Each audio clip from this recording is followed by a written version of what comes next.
So the previous video, we ended with just investing on needle nose pliers to remove this part here. So I need to remove the pin for the arm.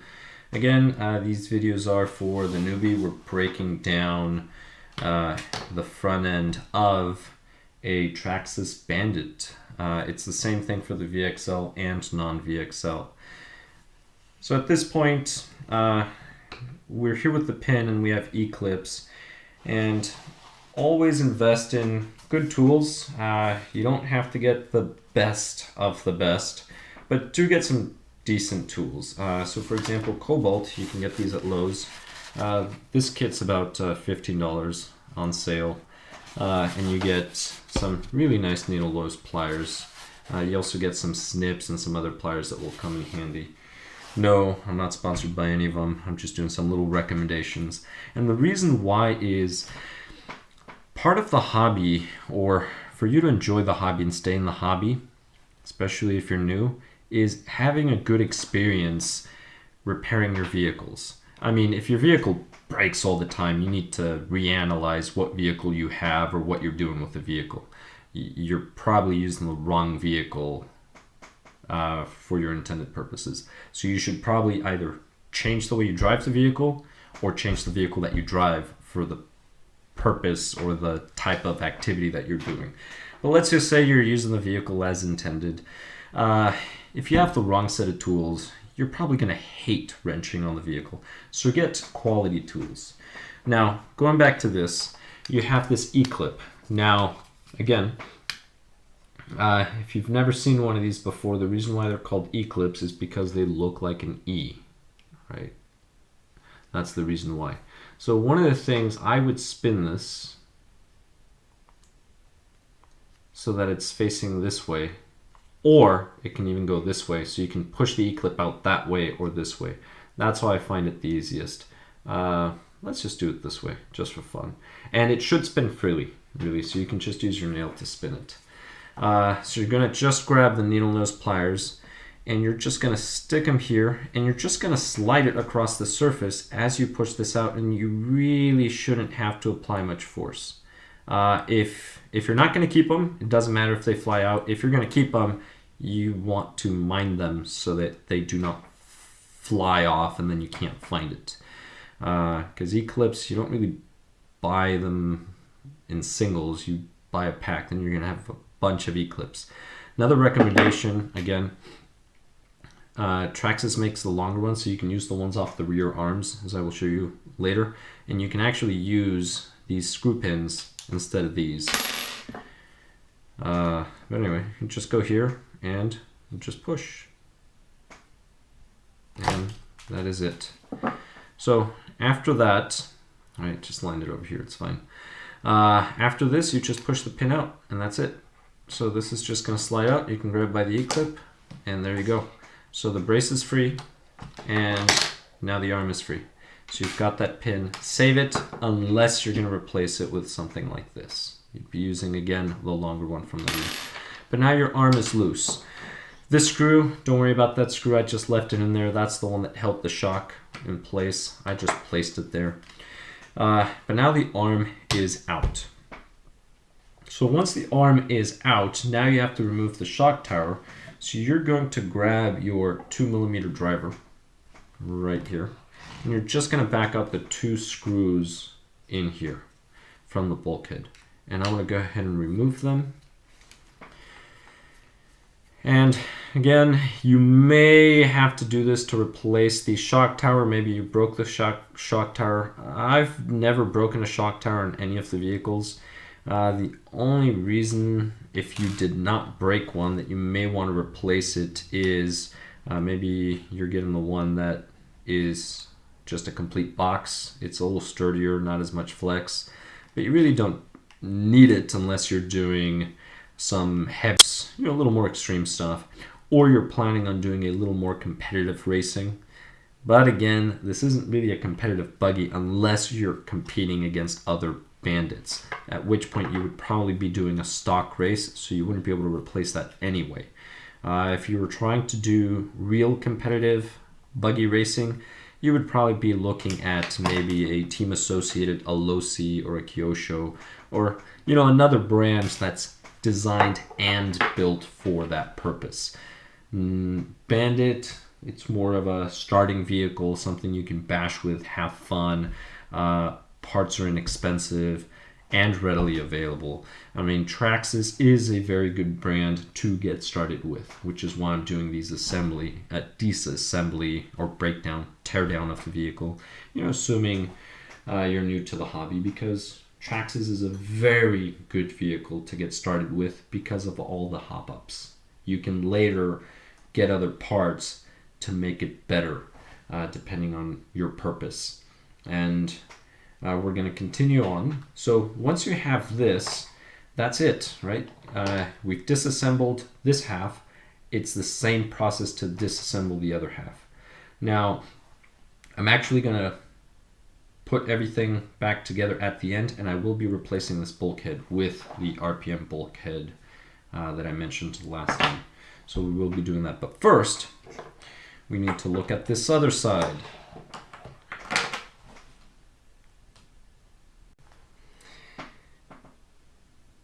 And this part over here, this is where your spindle goes. So if you remember, this is where I took the spindle out. So the spindle just goes in, out, right? Just from the inside out.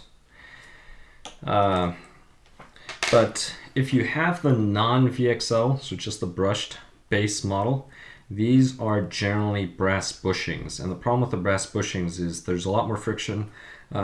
You can, if you touch the spindle, you will notice some heat. It will wear out your spindle, so then you're going to have a little more play or slop.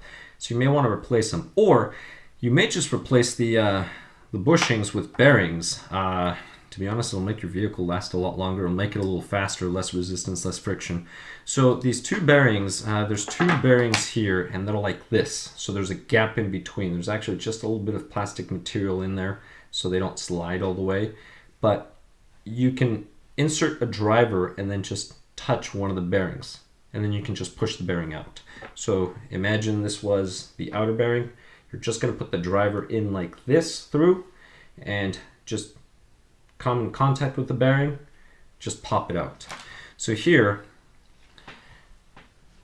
you can't really see that little gap that I'm talking about once I remove a bearing probably, but you're just going to slide this at an angle, and you're going to come in contact with the bearing, and then it shouldn't take much force, the bearing is out. Now that that bearing is out, you should be able to see it's this little plastic gap here, right there. So that's the gap, and then this bearing actually just sits right here, right where you see that lip. That's where the bearing sits. And then that other bearing, you can already see that. You're just gonna tap it out lightly, and that's it. Like I said, doesn't take much force, and that is it. So your bearings are out. Now you may have to do this because you may have to replace this part here. You can get the aluminum ones. Traxxas makes some high quality aluminum parts. You may want to replace this one, but do not bother replacing this with an upgraded part if you're not going to replace the caster block. This caster block over here is good for basic driving. VXL, once you start running 3S and you start running into things, this has too much flexibility, this caster block, so this will actually bend and flex. You may be able to see me flexing it a little. So on a hard impact, this will flex, and then it'll pop out of the pin. You can see part of the pin there. And generally your pin will bend, this will pop out, and as soon as it pops out, it will actually damage this part here. I will show you. So let me remove this. This is how you would be removing the pin. There we go. So the pin will bow right about in the center, and it'll damage this portion here where it goes through. So it's that little hole right in there. So you see a little bit of light through there. It'll damage that. It'll make it wider, bigger, so then there's going to be some play in there when you insert the new pin. It's just going to keep happening. You're just going to keep bending these pins, so there's no point. And then the other thing too is you can damage this hole here and then there's going to be some slop in there as well. You don't want that. So really, you can keep these plastic, that's fine, and then just get these aluminum. These, if you upgrade, this should be one of your first upgrades to get the aluminum caster blocks by Traxxas. They make different colors. Some of the colors they have are pink, for example. So I have these here. These are by Traxxas. They also have red, blue, and green. It depends on what color you like. I do like the pink aluminum anodized. If you like blue, blue's pretty nice too. Green works. Red, if you like red. I'm not a big fan of the red. If it were maybe like a richer, more of a candy color, I'd probably like them. But, you know, ultimately it's your choice. You know, pick the color that you want.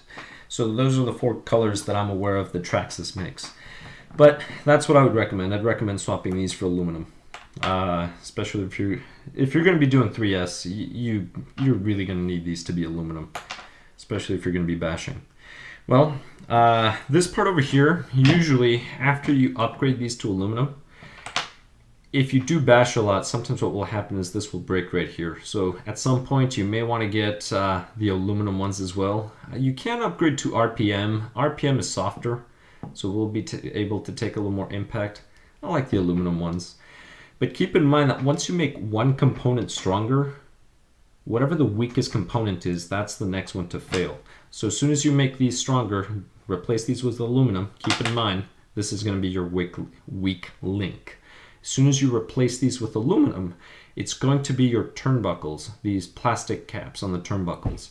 But they're pretty sturdy, to be honest. You'd have to take a very strong hit, a lateral strong hit to do that. I've busted them before, but to be honest, I mean, if you had seen the way it crashed, you wouldn't have been surprised. So these really don't damage easily. So don't worry about it too much. So to remove these, again, you're just going to use your 5.5 driver here, your 2mm over here, and then just twist left, and you're going to twist them both the opposite direction, right? So this one's going to go left, and this one is going to go left in relationship to the driver. So, I mean, from here it's going to look like it's right, but really they're going left, right? This one's still turning left. And that's it. So I'm going to leave it like that for now.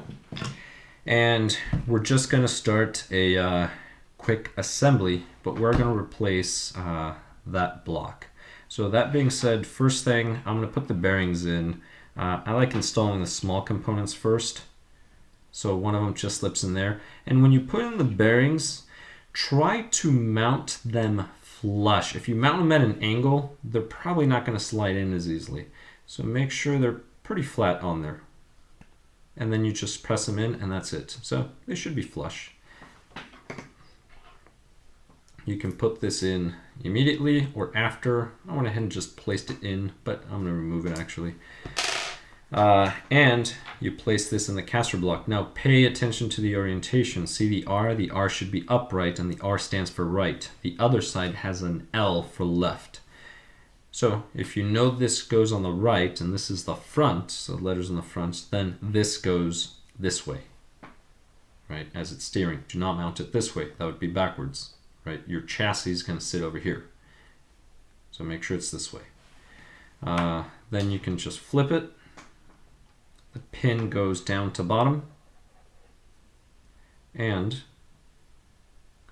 you're just going to slide it in. There we go. And again, use your 2mm driver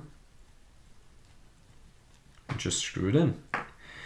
So when it comes to tools, very useful tools for many of the common 1/10 scale Traxxas vehicles. You're going to need a 2mm driver, 2.5. I also recommend a 1.5. And then you can keep the tools in a little kit. The antenna tube uses a 0.5. But get a 5.5 nut driver as well as a 7mm nut driver. Again, get quality tools. Here we go. So we've got this here. Now before I assemble, I need to remove this part over here. So here we go, next pin, we're going to do it again. E-clip.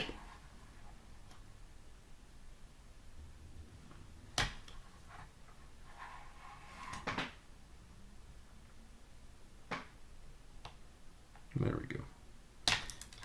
And here it is. So again, you want to go soft. If you are too rough or try to rush the teardown, you're going to lose parts. Parts are going to be flying everywhere. So just take your time, relax. This will slide right off. There's the pin. Brace. Bulkhead. Again, notice the orientation. Front, rear. Right, just like this. So grab the other one, orient this the correct way. Right, if you just place them side by side, build one side first, go. If you're using the stock pins with the E-clips, just go from the rear to the front. It makes it easier. You'll see why. If you decide to swap to these, the screw pins, if it's the left side, stick these in the factory form. If it's on the right side, swap them in the other direction so they don't back out. So you're going to have to swap them because they will be backing out. So on the right, you're going to be going front to back. Let's see. All right. So now at this point, that one's in there. Just put the other arm on. So I'm going to do the other arm. It's going to go here. Grab your other pin again. Rear to the front.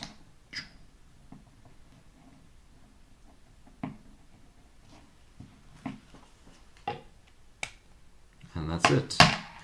Now you're going to use your brace. Now this brace already came like this, so you see how it's not perfect, but it doesn't matter. This buggy isn't really going to be bashing. This brace is really just to keep the arms from doing this. But, you know, does it really help? I don't know. I don't really think it matters. I'm just going to install it because it came with it, and I'm not replacing the pins. If you use the screw pins, you're not going to be using this, which would be my recommendation. Just get the screw pins. And it's a pretty tight fit.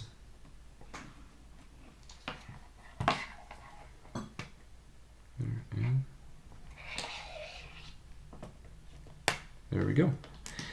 So now that it's sitting like this, you want to line up the groove. So there's a little groove here. You want it to be at the same height as this fiber brace. And the reason why is I want to be able to just sit the E-clip here and then slide it in. And that looks about right. And that looks about right. So now I'm just going to grab the E-clip and to make sure they're straight. Sometimes these things will warp and bend, so make sure they're straight. If they're straight, reuse them. If they're kind of warped, then if they're warped, just get new ones. Why struggle? They're just going to fall off. And at this point, just put your needle nose pliers over here and behind. I like keeping my finger nearby just in case it falls out, it doesn't fly out. And that's it. And then just check that it's secure. All right, it's good. All 3 points should be touching. That's why they're called E-clips. You can probably tell here, right? 1, 2, 3 points. It looks like an E.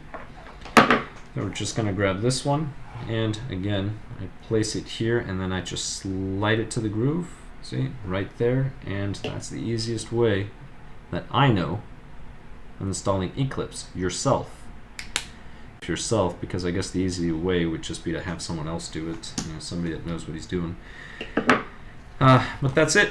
So both of my arms are on. Now I'm just going to continue with the mount, shock mount.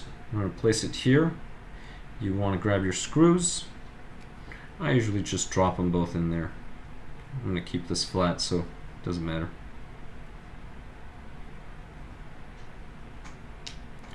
Get them started.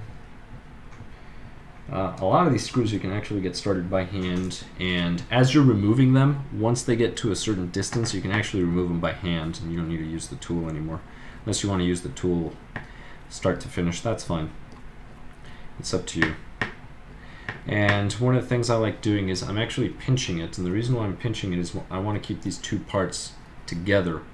That's the only reason why. I don't want any gaps, just so when it threads, because this is new plastic, it threads evenly with the previous part, with the existing part.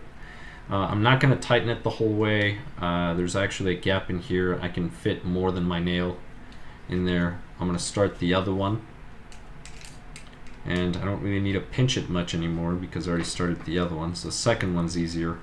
In my opinion, the second one's always easier. So just driving it in now.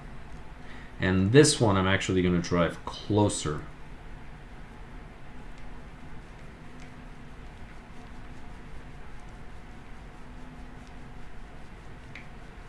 And here we go. So this one is almost there. I'll bring this one in. Okay, that one's tight. Do not over tighten. Again, these are plastic parts. There we go, perfect. So they both fit equally on both sides, so that's good. If you over tighten, you're just going to destroy the plastic, and then you're going to have to use some CA glue or super glue to fill in and then re-screw everything. But here we go. So we've got these. Now, just have to install this other side. And again, we're just doing everything in reverse order. So the parts that you take off, generally the parts that you take off first, you install last. The parts that you install, that you removed last, you're going to install first. The other thing too is, when you're installing these parts again, some of these actually have a direction. This is the same, but if you look at this one has a different one. So you're going to have to pay attention to that, where the screw's going to go here. This will mount this way. You know the screw's going to go in through here. So I'm just going to stick this in here, and then I'm going to line it up. Beautiful thing about a flat surface, you don't need a third hand sometimes. Sometimes you do need a third hand still, but here, that's it. So I'm just going to install this turnbuckle.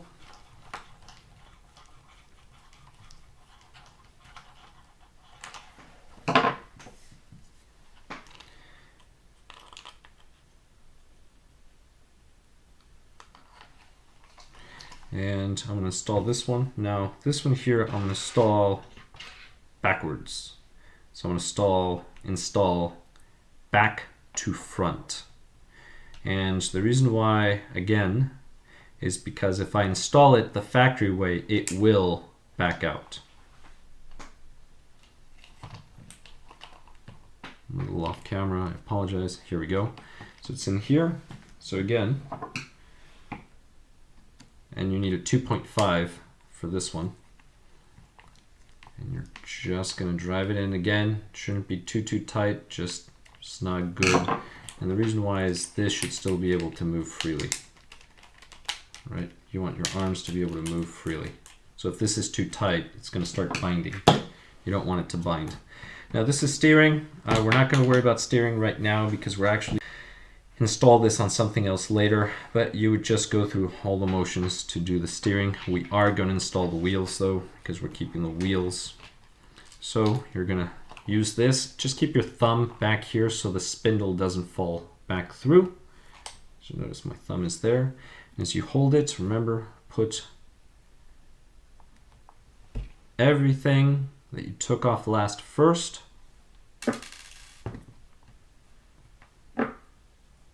So that little washer goes in there, and then this goes in here, right? So you shim it first, and then the pin. The shim is very important, and the reason why is this pin will hit the shim, and the shim will just slide on the bearing, instead of this pin hitting the bearing. It just saves your bearing. The other thing too is this only has so much thread. It doesn't allow your wheel to have a lot of play, so it'll be more consistent. Now make sure you line up these grooves with that pin. even if you accidentally don't line them up initially. So I'm going to purposely set them 90 degrees apart, right? This here is horizontal with the table right now. This is going to be perpendicular. When you slide the wheel in, you can just kind of turn and then you will feel the click. So that is something else that you can try doing. And that is the screw that I had for the shock, so don't worry about it. All right, but anyway, that aside, then after that, all you're going to need is, you're going to need the nut,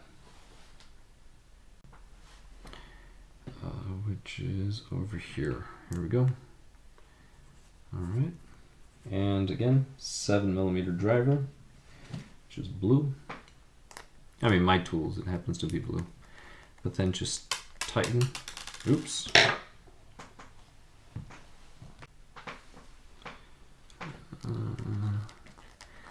Alright, here we go. And again, snug, you don't want it to bind. And here's the screw I keep dropping from the shock. Alright, well, there we go.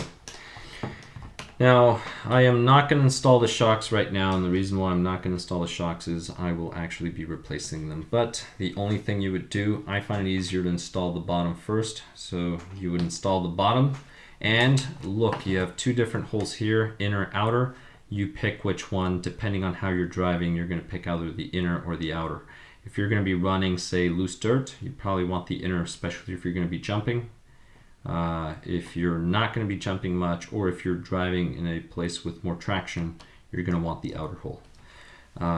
Later on in a different video, I'm going to explain why. So for now, this is all the reassembly I'm going to be doing to the front end. We are going to keep disassembling main components of the Bandit in another video. So I'm going to be clearing this out. Thank you very much for watching. Like, dislike, hit the bell, subscribe. See you in the next one. Be good.